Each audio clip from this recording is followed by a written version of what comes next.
If for some reason you missed out in joining any organization, it is not too late. In fact, even if you already belong to many campus organizations,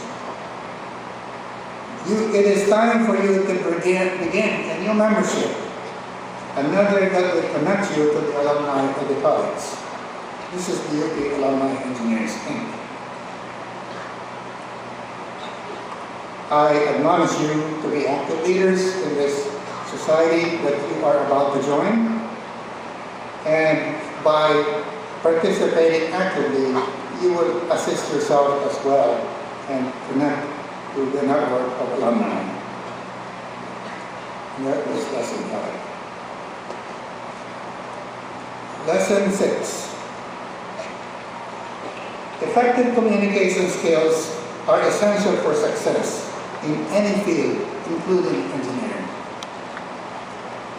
When one interacts with other members of an engineering team, clearly in written or oral form, it is essential to organize your ideas in a logical fashion and present them clearly in a manner appropriate for the target recipient of the information. The same information presented to a group of politicians and decision makers will be presented differently when communicating with your engineering peers because of differences in representation of the information as well as differences in vocabulary used. A newspaper article, even for a science column, is quite different from a seminar presentation to graduate students in your field. Another point to remember is that when making a presentation to a person or group, one of the objectives of the presentation is to convince the person or group that you have something valuable to convey to them. In a broad sense, you are making a sales and marketing presentation. You might have the greatest invention you want to explain, but if the other party cannot understand your idea, you might not even get a patent approved. You have to convince your client that what you have to say or write describes something they want, buy, or acquire. In communications, you are always marketing your ideas. Be ready to adapt and make appropriate changes in response to feedback from your clients. If you are presenting to a potential seller, the purpose of your presentation is to convince the potential seller that it is in his or her best interest to sell on your own terms, or as close to them as possible. In your first few years out there in industry or government, you will notice that during that even short period, the people or engineers who seem to be progressing fast are those who are effective communicators, with some exceptions, of course. Lesson 6 then is that effective communication skills are essential for career success.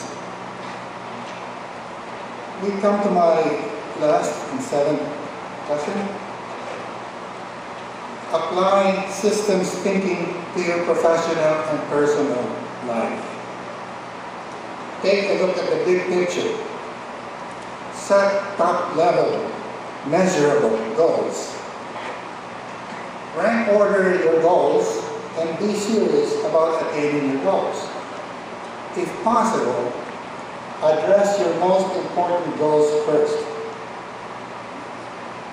Develop a rolling implementation plan to achieve your goals. Values change and new goals may appear. Revising implementation plans may be necessary. It reminds me of a fable that I want to quote.